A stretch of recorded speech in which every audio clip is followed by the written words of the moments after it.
నేను ఇంటర్మీడియట్ ఉన్నప్పుడే బెంగళూరు నుండి బట్టలు తెప్పించి సేల్ చేస్తుండే మేడం. ఇంటర్మీడియట్ ఉన్నప్పుడు ఐ డోంట్ వాంట్ నేను తెప్పిస్తుండే. సో బేసిక్ గా బిజినెస్ మ్యాన్ థాట్ ప్రాసెస్ ఉంది from the beginning. Business man అని లేకుండే, but I want to earn money somehow right. Because I don't want to ask. మా డాడీని అడగాల్సిన ఇష్టం లేదు నాకు.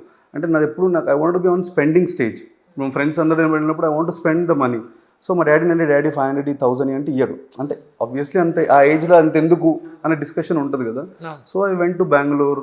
ఒక 10,000 రూపీస్ మేము నలుగురు ఫ్రెండ్స్ కలిసి 10,000 రూపీస్ తీసుకొని 300 రూపీస్ షర్ట్ తెచ్చి 500 రూపీస్ అమ్ముతుండే. సో దేర్ బేసిక్స్ అనమాట అవి. సో తీసుకొచ్చి అమ్మడం కానీ అట్లా 500-200 రూపీస్ ప్రాఫిట్ అంటే ఆల్మోస్ట్ 3-4 షర్ట్స్ అమ్మిన డే చాలు. Correct. So 1000 rupees is more than enough at that stage. Correct correct. Fuel పోయినా అన్ని లైక్ స్పెండింగ్స్ అన్ని పోయినా కూడా we have to have savings.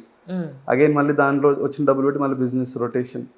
So దాని తర్వాత మా డాడీకి నచ్చలేదు. అంటే what is doing in his life, వాడు చదువుకోవాల్సిన ఏజ్లో ఇవన్నీ ఎందుకు, వాడికి ఏమైనా పాకెట్ మనీ కావాలని నేనే ఇస్తా, ఒక 500 ఎక్కువ ఇస్తాను వదిలేమని ఇవన్నీ.